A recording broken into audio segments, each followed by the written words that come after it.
Well, good Sunday morning. Hope you had a great week last week and are off to a great start this week. And welcome to another episode of the I Am Statements of Jesus.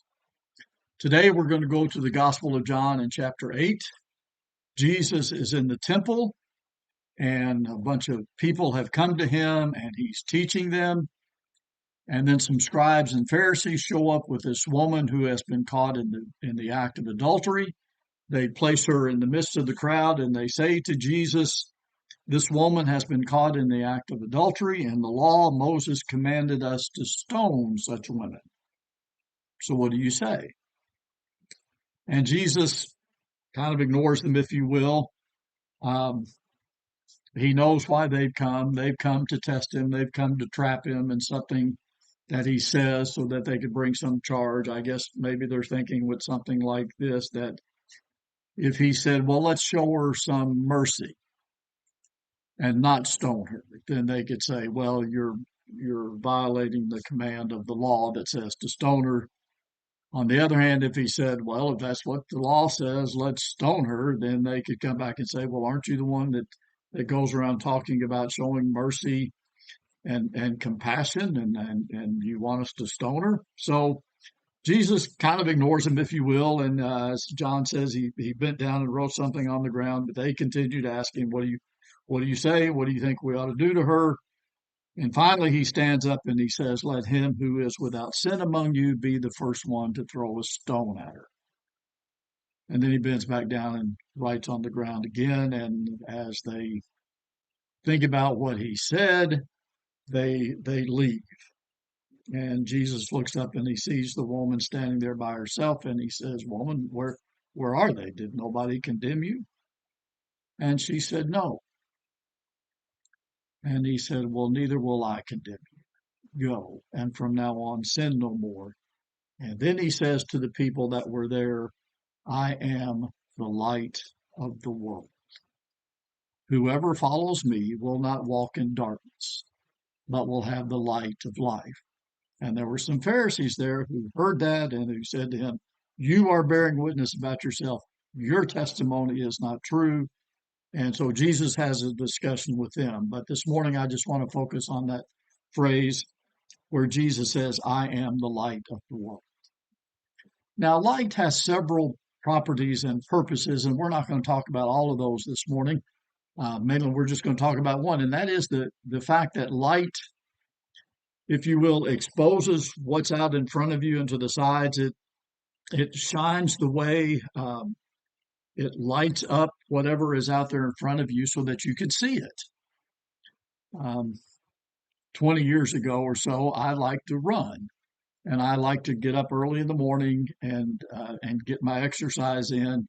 And so I would go out running, but it's dark and it was hard to see, and I would stumble over cracks in the sidewalk or step in potholes in the streets or whatever. Well, then I found out that they had these little lights that you could strap around your forehead and turn the light on, and it made all the difference in the world. I could see what was out in front of me, and it was a lot safer. The idea that light exposes what's out in front of us and shows us the way, if you will. And Jesus says, "I am the light of the world."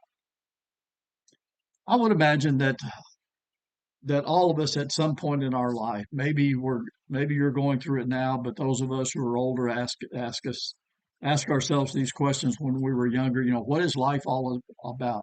Why am I here? What am I supposed to be doing? And society gives us all kinds of answers. It tells us that we're supposed to be successful. We're supposed to get a lot of money. That what life is all about is having fun, getting things, becoming famous, whatever it is. It gives us all kinds of ideas about what life is all about and what we're supposed to be doing while we're here on this earth. Jesus says, "I am the light of the world." And one of the things that he shows that life is about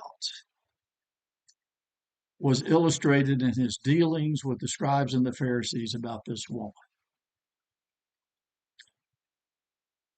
The scribes and the Pharisees weren't interested in the truth. They were just trying to get Jesus in trouble, and they were willing to use this woman to accomplish their purpose of getting Jesus in trouble. And Jesus was having none of it, because that's not what life is about. And Jesus doesn't condemn this woman. Let's just take it at face value that she was caught in adultery. Did she commit sin? Yes. Did Jesus condemn her? No. We know John 3:16. We don't know John 3:17 all that well, where Jesus says he did not come into the world to condemn it, but to save it. If you want to know what life is all about, if you want to know why you're here, look at Jesus. Now, did Jesus call some people hypocrites? Yes, no doubt about that at all. But who were they? They were the individuals who had set themselves up as the people who knew what life was all about, but they didn't. And Jesus exposed their hypocrisy,